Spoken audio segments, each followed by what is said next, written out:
Seja bem-vindo, nós estamos de volta aqui ao quarto episódio da série Aprenda Mais. Essa primeira, semana que vem vai ter mais. Bom, nós estamos estudando livros apócrifos e de uma maneira bem introdutória. E hoje nós iremos nos aprofundar o que seriam, o que teriam, o que contém alguns desses livros que não são aceitos pela reforma. Bom, basta lembrar que ao todo são 113 livros apócrifos, sendo 52 no Antigo Testamento e 61 no Novo Testamento. Porém, nós vamos falar especificamente sobre aqueles sete livros chamados deuterocanônicos, que é usado pela Igreja Romana também. Vale lembrar que esses livros apócrifos, eles contêm muitas lendas, muitas histórias assim absurdas para se acreditar. Mas até aí tudo bem, já que acreditar no Evangelho tem coisas que realmente é pela fé. Não que seja absurdo, mas que seja pela fé. Porém, esses livros, eles ensinam até feitiçaria, bota anjo para mentir, e sem falar da questão histórica e geográfica. Há livros que estão falando de uma coisa com a data de outra. E os teólogos pesquisaram e isso encontraram. Quais são esses livros? Nós já falamos, mas vamos repetir. Tobias, Judite, Sabedoria de Salomão, Eclesiástico, 1 Macabeus, 2 Macabeus e o livro de Baruque. Bom, então vamos começar com o livro de Tobias. O livro de Tobias foi escrito 200 anos antes de Cristo. Veja que também é um livro que está no período intertestamentário, ou seja, aqueles 400 anos após Malaquias até chegada de Mateus. Bom, o livro ele fala sobre Tobiel, que é o pai de Tobias, e sobre o anjo Rafael. Aparece aí um novo nome de anjo. E esse anjo Rafael, ele faz algumas peripécias entre coisas que nós consideramos totalmente heréticas. Por exemplo, ele fala lá no capítulo 4 e no capítulo 12 de justificação pelas obras. Eu vou ler para você uma passagem desse livro que você encontra em qualquer Bíblia, da Vulgata Latina, qualquer Bíblia edição Ave Maria, qualquer Bíblia católica. Lá no capítulo 12, versos 8 e 9, diz assim: boa coisa é a oração acompanhada de jejum. Certo, tá bom. E a esmola é preferível aos tesouros do ouro escondido, porque a esmola livra da morte. Ela apaga os pecados e faz encontrar misericórdia e vida eterna. Então veja, é baseado nisso que muitos acreditam que por darem esmola, ficar nas praças dando coisinha aqui e acolá, que isso apaga os pecados, que isso traz a salvação, quando nós sabemos que a salvação só por Jesus Cristo. Nesse mesmo livro fala sobre a mediação dos santos, fala sobre superstições, meu amigo. Nesse livro tem uma passagem que eu li, que um grande peixe tenta devorar Tobias, e o anjo Rafael diz para Tobias: pega esse peixe, traz pelas guelras dele, arranca o coração. E ele diz: mas o que é que eu vou fazer agora com esse coração? Ele come o peixe e fica com o coração e outras partes. Joga o coração na fogueira, porque essa fogueira vai trazer salvação a você e vai curar enfermidades de religiões que creem nessas coisas. E isso não é correto. Sem falar que o anjo também ensina Tobias a mentir. Sim, o anjo manda ele mentir. Veja que coisa terrível. O próximo livro, para a gente fazer aqui uma introdução, é o livro de Judite, também nesse período dos 400 anos, foi escrito no ano 150. É uma história de uma heroína viúva, famosa por defender a sua cidade, e que ela mata um grande general decapitando.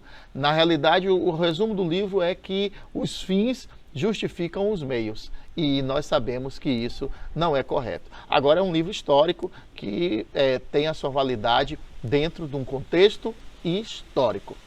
O livro de Baruque, escrito no ano 100 depois de Cristo, veja que ele já foi depois até mesmo dos evangelhos, das cartas paulinas. Ele apresenta Baruque como um cronista do profeta Jeremias. Mas espera aí, Jeremias viveu muitos anos antes de Cristo e agora o cronista 100 anos depois escreve, é algo que está totalmente em desacordo. Como é que alguém antes de Cristo escreve no pós-Cristo?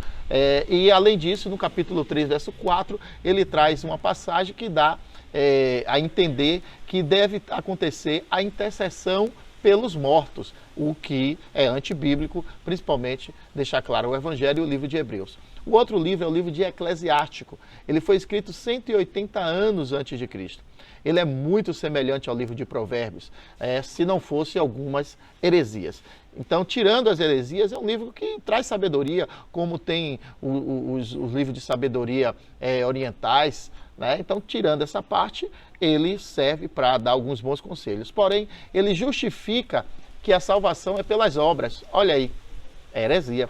Ele incentiva o trato cruel aos escravos, quando nós vemos que Jesus diz que nós devemos tratar a todos com bem. O apóstolo Paulo fala que o escravo sim deve servir ao seu senhor, mas o seu senhor tem que tratar ele bem. E aqui diz que não. E principalmente, algo que esse eu fiz questão de anotar aqui para a gente ler. Está lá no capítulo 50, no versos 27 e 28 do livro de Eclesiástico, onde ele incentiva o ódio. Sim, o ódio a outra raça, e mais especificamente aos samaritanos. Veja o que é que está escrito nisso. Há dois povos que minha alma abomina, e o terceiro que aborreço, nem sequer é um povo. Aqueles que vivem no monte Seir, os filisteus, né, esses dois são os primeiros, e o que aborrece, segundo esse livro, a alma de Deus. O povo insensato que habita em Siquém, os samaritanos. Veja que o nosso Senhor Jesus Cristo, ele vem e ensina, fala até a parábola do bom samaritano. Ele vai a Samaria, ele encontra a mulher no poço de Jacó, e ele dá a maior aula sobre adoração àquela samaritana. Então veja, é um livro que está totalmente desconexo. Como é que o Deus Todo-Poderoso, que criou a todo ser, ele vai dizer que odeia o samaritano? Não. E a gente não pode acreditar nisso, mas respeitamos quem assim acredita. O próximo livro é o livro de Sabedoria de Salomão. Ele foi escrito 40 depois de Cristo. Ora, Salomão viveu antes de Jesus Cristo, tem alguma coisa errada. Mas esse livro, o foco dele é ir contra o epicurismo, a filosofia grega da época.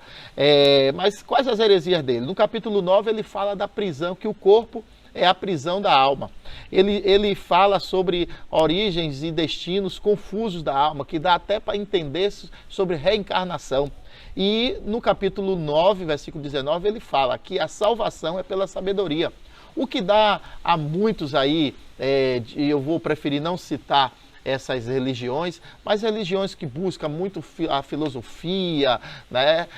As confrarias, as irmandades, se baseiam muito nesse livro, onde acha que a sabedoria é que vai trazer a salvação. É claro que a gente tem que buscar sabedoria em Cristo, na sua palavra, mas não é a filosofia que vai nos trazer a salvação. O livro de 1 Macabeus, esse livro, na opinião da maioria dos teólogos, e eu também considero isso verdadeiro, é o livro desses 7 que é mais acessível a uma leitura sem verificar nenhuma heresia nele. O primeiro livro, Macabeus, ele foi escrito no ano 100 a.C.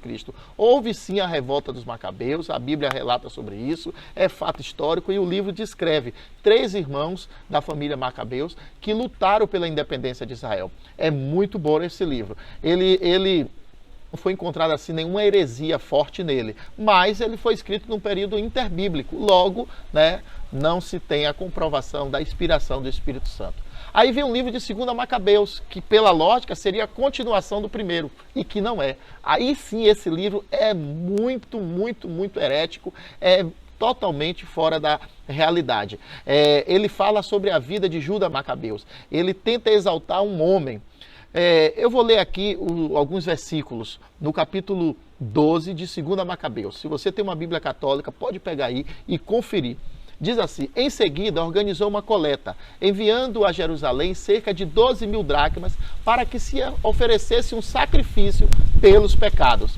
Belo e santo modo de agir, decorrente da sua crença na ressurreição. Perceba onde vai chegar. Verso 44. Pois, se ele não julgasse que os mortos ressuscitariam, teriam sido vão e supérfluo rezar por eles. Mas se acredita que uma belíssima recompensa aguarda os que morrem piedosamente, era esse um bom e religioso pensamento. Eis porque ele pediu um sacrifício expiatório para que os mortos fossem livres das suas faltas. E aí, querido, é aqui aqui que está o problema desse livro. Esse livro traz uma grande heresia do purgatório, traz uma grande heresia de que se alguém morre e você fica, né, faz um sacrifício, reza uma missa, faz, sei lá, um culto, faz algo muito piedoso por essa pessoa que morreu, os pecados delas vão ser perdoados no pós-morte. E aí perde o intuito. Por que Jesus Cristo veio ao mundo? Se Jesus Cristo veio, morreu por nós e todo aquele que nele crê tem a vida eterna e não morrerá, diz a palavra, como então eu vou acreditar que se eu rezar por alguém, se eu orar por alguém que já morreu, os pecados desse alguém vai ser perdoado? Se eu fizer uma oferta, uma coleta, né, e doar a alguma instituição pela vida de outra pessoa que morreu, essa pessoa vai ter os pecados perdoados? Não, não. Isso não tem como. Então, o livro de 2 Macabeus, muito herético mesmo, totalmente fora da realidade. Apócrifo verdadeiramente. E o último foi sobre, nós comentamos ele no episódio passado, foi sobre Daniel, a história do dragão, né? A história do deus Bel, a história de Susana, e que foi por isso que Daniel terminou indo para a cova dos leões, porque matou o dragão, né? Que era um deus dos babilônicos. Então, cada um tem sua história. A questão é, você acredita nesses livros apócrifos? Você acredita que eles vão trazer realmente algo bom para a sua espiritualidade? A decisão é sua. Eu prefiro crer que os livros que contêm os 66 livros da Bíblia, esses sim, tiveram inspiração divina e é, melhor dizendo, a palavra de Deus. Um beijo no seu coração, espero que você tenha gostado dessa série e na próxima segunda-feira nós estaremos com a segunda temporada. Deus abençoe.